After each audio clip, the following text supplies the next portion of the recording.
So welcome to a walking tour of my Colorado and Rio Grande Southern Railway.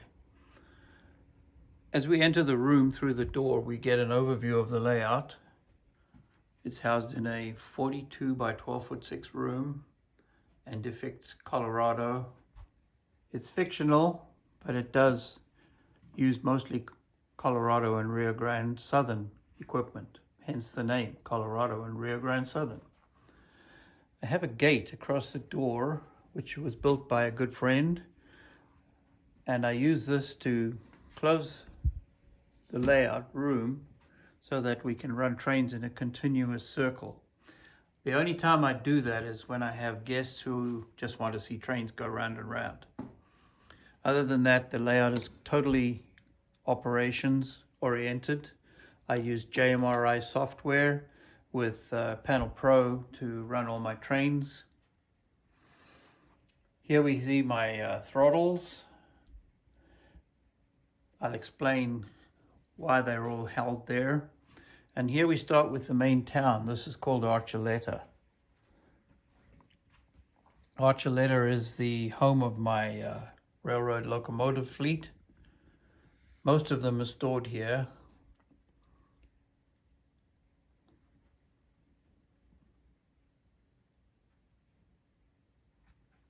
I have a garret on my layout, which is not Colorado correct, but it's something I particularly like as I grew up in Africa. Here we see two locomotives waiting to head out on the main line. The turntable in the background is scratch built, as is the turntable at the other end of the layout. I have two turntables because I need to be able to turn locomotives at both ends. I use the New York railway system controllers. These are really good devices. They work extremely well. So as we start to move around the layout, in the background is a service facility for the roundhouse. This is where the tools and materials are kept. I operate this layout on a point-to-point basis so that trains run from east to west. Here we see the Oddie warehouse, named after my late friend Ross, and this generates a lot of traffic. I'll talk more about the operation of the layout as we move around. The backdrop on the room, which encompasses the entire room, is painted. I painted it on the wall using acrylic paints. In the background at the town of Archeletta, we see the grocery store and gas station. And in the foreground, we see the stock chutes. This is where the farmers can bring their stock in prior to shipment out. And as we move along, we see the depot. The depot is scratch built. I built it to resemble the depot at Idaho Springs in Colorado. In the foreground is a small farmhouse, two farmers having a conversation there, adjacent to the stock pens. And behind this house, the farmer's wife is out feeding the chickens. Beside the depot is the LCL. This is named after my late friend Stan Windrum. This also generates a lot of traffic. Boxcars come and go on a regular basis, and as you can see right there, there's a bulldozer and a cement mixer delivered. On the foreground of the layout, foredge towards the fascia, is the caboose storage. I store all my cars in logical places so that when we operate, things work. Behind that is a track D. It's called track D like dog, as it's the fourth track in my yard and is designated. On the front of the layout, I have a schematic so that people operating my layout can see what is what and where it is. For instance, structures are easy to find when you see this. As we move along, we come to the large facility in the back. It's called the Never Peel Paint Company. It was built by my friend Peter Walker. And in the foreground is the Conoco oil dealership. There's a small yard where I store cars.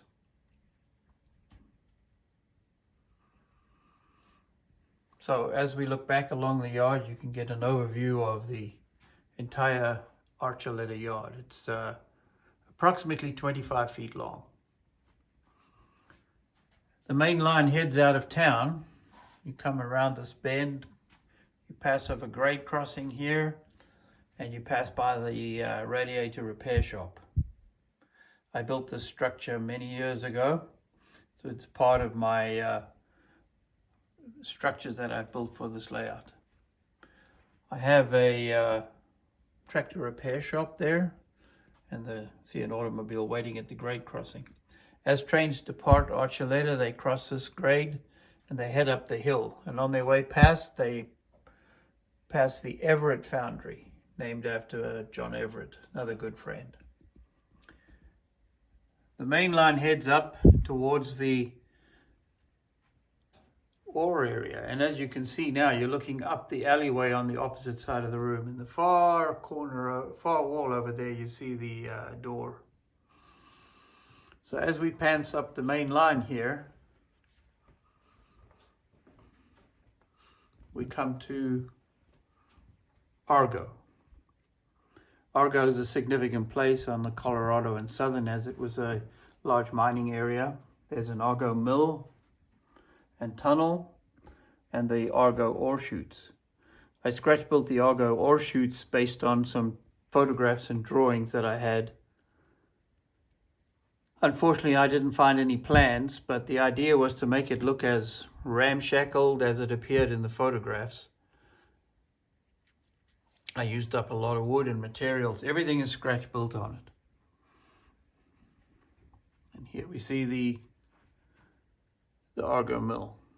This is actually a photograph that was enlarged to the correct size, and then I attached it to foam core board.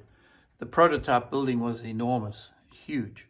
And I believe this front section, the lower section with the peak on the roof there, had to be about 200 foot deep. So mine is completely condensed. The main line continues along the wall of the basement, heading down towards the town of Eagle. Here we arrive at Eagle. And again, you can see the schematic on the fascia, which allows operators to locate the industries correctly. At Eagle, we have a very large stock pen. This is probably the main point of shipping for livestock brought in from the local areas and from the hills where they're out for their summer grazing. And then we have the section house and the depot. Behind the depot is the bulk oil facility. All my industries on my layout are designed so that they complement one another. In other words, if there's a Conoco oil dealership here, there's one at Archeletta, and there'll also be one at the other end of the layout, which I'll talk about in a few minutes. In the foreground here, we see a lumber company named after my friend Mark Lachey. Another shipper, lots of material comes and goes from this point. And behind this, there's a mine. This is a coal mine. It was built by a good friend and was on his layout. His name's Craig Webb. Craig built this. It was part of his home layout before it was removed, and I wanted it on mine layout. Miner shack, miner building, and miner services are here. Boxcars are delivered with materials to the mine. As trains depart from Eagle,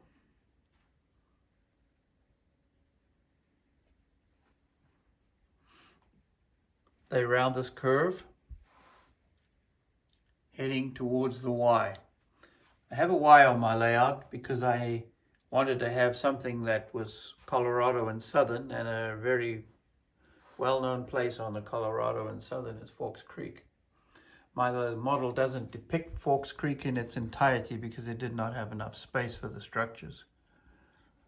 The truss bridge that you see here was scratch built from plastic, and you can see the tail of the Y as it runs down there. It actually crosses the door where that bridge was that I mentioned when you come in the room. There's 350 pounds of plaster in all these castings. And what I did was I melded them together by overlapping them and then working them one into another. You can see the rock face there. You cannot see the joints in it. There's a scratch-built trestle bridge here, small curved trestle with a river beneath it. The river's poured from Envirotex, and then the rapids were formed using silicone and then painted with white stencil paint. You can see the edge of the Y as it turns there, and it goes back down that side of the room to the doorway where that opening is. The central peninsula of the layout is the west end of the layout. I've walked down the center of the room. The trains travel up this portion of the room through the cutting here, and then they arrive at the small town of Pitkin, which is the west end of my layout. There's a brewery here. There's a lumber dealership. There's an LCL.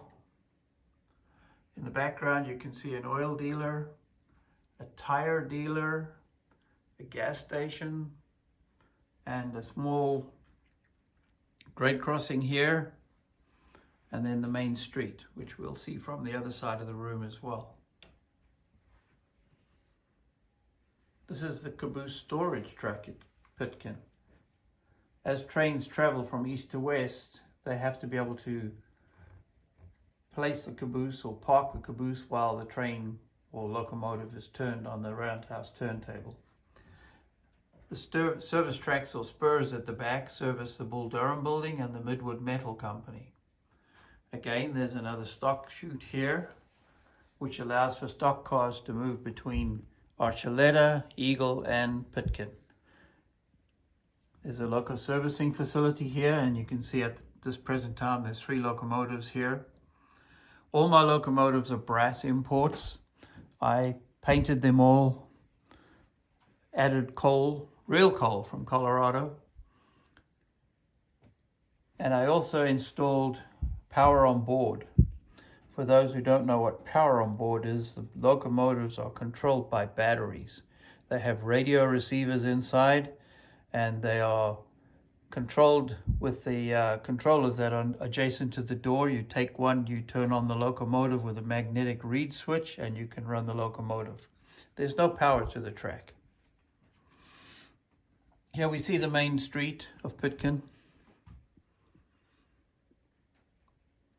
The car in the foreground is a 3D printed Rockney, named after Knut Rockne. It's a Studebaker. As many of you know, Rockne was a well-known football player. There's some horses here, tethered. Riders have come into town and tethered their horses while they head over there to the bar and have a view. The main street is quite busy, as you can see, several people out there. As we move along, we come to the bus depot. I built this bus from a white metal kit, and there's a few passengers there waiting to board the bus, having just come into town on the train. Here you see the gas station in the background, and a coal truck. Here we see the tire dealer, and a tractor pulling a water tank, and a service truck that is working at the Canoka oil dealership. Here we can see the Coors Brewery from the other side of the room. So that pretty much shows my entire layout. As I said, it was a fun project. I've worked on this layout for 10 years. I've built several layouts because I've moved so many times with my job, but this is the final one. This is it. Yeah, you can see the controllers.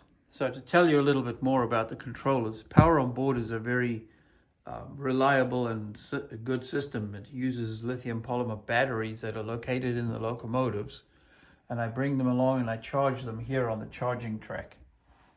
What I do is I simply flip the water hatch. There's a plug inside there, and then when the locomotive is adjacent to this little tank here, I can lift the tank off, pull this wire out, and I plug it into that tender. Once I have it connected, I come around here, and behind here is a drawer. And in this drawer is a charger, battery charger. I simply turn the switch on and it comes on, press the start button and it charges the locomotive. The batteries in my locomotives are 1000 milliamp hours. And as my locomotives are fairly large, my scale here is O scale narrow gauge, which is known as On3, not to be confused with On30.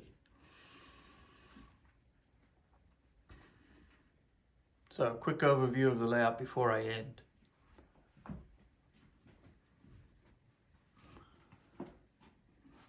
We have regular operating sessions. My friends come along. We use a program called JMRI, Java Model Railroad Interface, and we produce waybills and manifests, and the cars are switched in a realistic manner between each end of the layout. As I said, the industries complement one another. For instance, the Conoco oil dealership at this end will complement the Conoco oil dealership at this end. And in the middle, as I pointed out at the town of Eagle, is a bulk oil dealership. Further, the lumber yard will be serviced by the lumber yard at Eagle, down that end of the room. And vice versa, there's cars that come and go from each industry. The LCL is very good for producing a multitude of different types of materials and goods to be transferred and transported, as is the warehouse. For instance, the shop here at the Roundhouse will receive material from the foundry. So the foundry, which is located over there, would bring cars of materials. Oil, as I said, is delivered between the dealerships. The Neverpeel Paint Company receives boxcars. And I also have an off-layout situation. Cars are brought into this yard. For instance, these cars that are standing here right now have come in, and they're headed off the layout to a fictitious place known as the Pandora Mill. So some of the operations include moving cars down towards the end of the layout where they are headed to Pandora, which is down the end there by the door. Then they just stay there during an operating session. Here's a photographer taking pictures. He's been standing here for 10 years. Anyway, this is my layout. I hope you enjoyed the tour. My name is Keith Stamper. I'm an MMR, and I hope you enjoy my On3 Colorado and Rio Grande Southern Railroad. Thanks.